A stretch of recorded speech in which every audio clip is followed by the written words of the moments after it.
क्या आपने कभी सोचा है कि दुनिया के सबसे ताकतवर देश अमेरिका, चीन, जापान, रूस और भारत एक छोटे से देश बांग्लादेश में इतनी दिलचस्पी क्यों लेते हैं?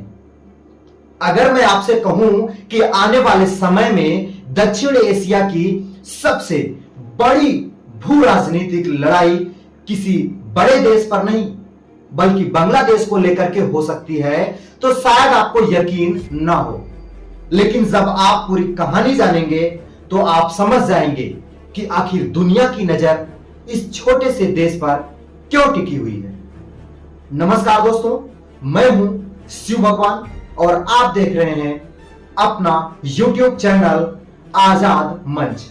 चलिए शुरू करते हैं। सबसे पहले थोड़ा इतिहास समझते हैं, क्योंकि बगैर इतिहास समझे आप समझ ही नहीं पाओगे कि आखिर लड़ाई कहां है।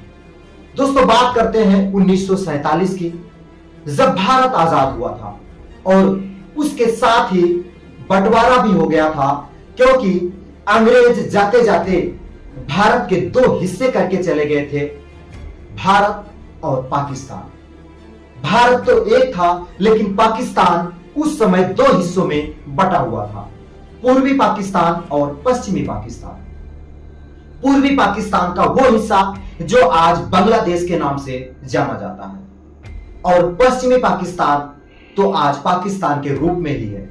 लेकिन उस समय विडंबना यह थी कि 1600 किलोमीटर एक देश से दूसरे देश की दूरी थी, और कुल मिलाकर के 1600 किलोमीटर चल करके पाकिस्तान को आना पड़ता था, तब जाकर के वो पूर्वी पाकिस्तान पर अपनी हुकूमत जमा पाता था। और एक देश अगर इतनी दूर दूर बसा होता है तो उसको संभालना मुश्किल हो जाता है।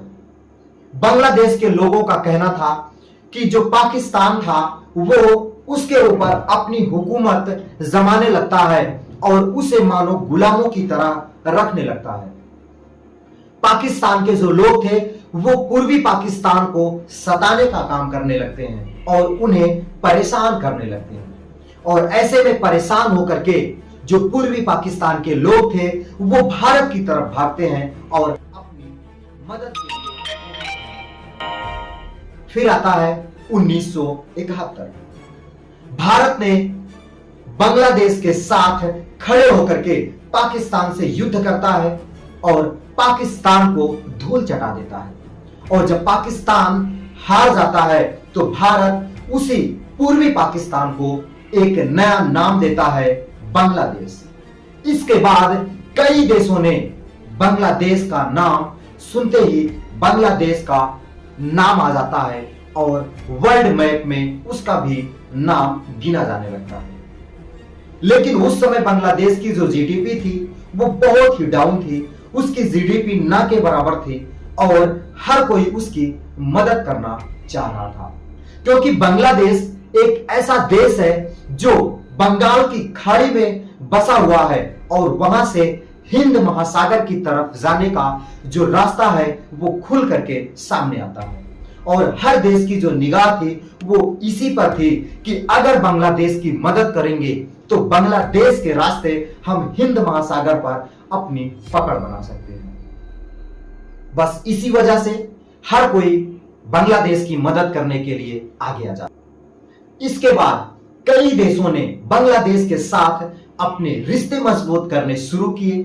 चीन ने बड़े पैमाने पर निवेश किया, सड़कें बनाई, पुल बनाया और बंदरगाहों से जुड़े प्रोजेक्ट पर काम शुरू किया, रक्षा सहयोग बढ़ाया और आर्थिक संबंध मजबूत किया।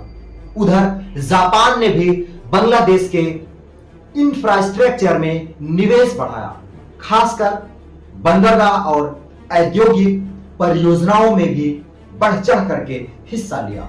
रूस ने उसे ऊर्जा के क्षेत्र में, खासकर परमाणु ऊर्जा परियोजना में सहयोग बढ़ाया, और अमेरिका भी लगातार इस क्षेत्र में अपनी रणनीति मजबूती और मौजूदगी बनाए रखने की कोशिश कर रहा था। अब सबसे बड़ा सवाल, आखिर हर देश को बांग्लादेश चाहिए ही क्यों था? पहली वजह उसका जो लोकेशन था, उसका जो मैप में बसने का जो एरिया था वो बांग्लादेश भारत के पूर्वोत्तर राज्यों के बेहद करीब था और बंगाल की खाड़ी तक सीधी पहुंचा देता था। दूसरी वजह समुद्री व्यापार। जैसा कि मैंने आपको पहले भी बता चुका हूं कि हिंद महासागर से होकर के दुनिया का बहुत बड़ा व्यापार गुजरता है और इसीलिए इस इलाके का महत्व लगातार बढ़ता जा रहा है। तीसरी वजह चीन और अमेरिका, यानी कि चीन और अमेरिका की प्रतिस्पर्धा दोनों चाहते हैं। चीन भी चाहता है और अमेरिका भी चाहता है कि दक्षिण एशिया में उनका प्रभाव ज्यादा हो, क्योंकि यहीं से सबसे ज्यादा समुद्री व्यापार होता है। इसीलिए बांग्लादेश जैसे देश के साथ अच्छे संबंध उनके लिए रणनीतिक रूप से अहम है। अब बात करते हैं भारत की।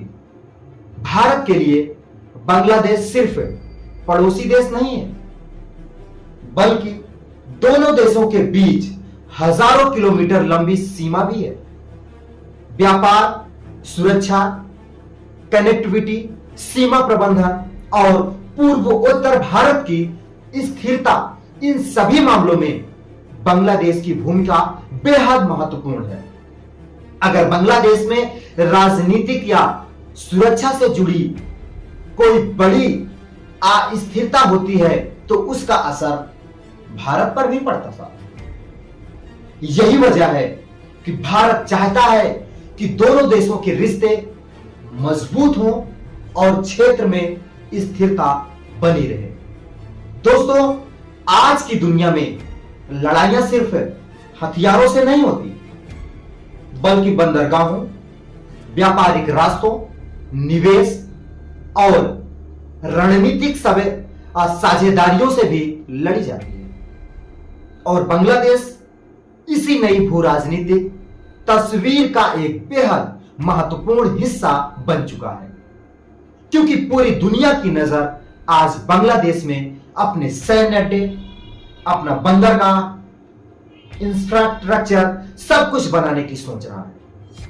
अब मैं आपसे सवाल पूछना चाहता हूं, क्या आपको लगता है कि आने वाले समय में या आने वाले वर्षों में बांग्लादेश दक्षिण एशिया की राजनीति का सबसे बड़ा केंद्र बन सकता है? आपकी क्या राय है? अपनी राय कमेंट बॉक्स में जरूर बताइएगा। और हां, अगर वीडियो पसंद आया हो तो लाइक करें, चैनल को सब्सक्राइब करें और बेल आइकन दबाना बिल्कुल भी मत भूलिएगा। मिलते हैं अगली वीडियो में, तब तक के लिए जय हिंद, जय भारत।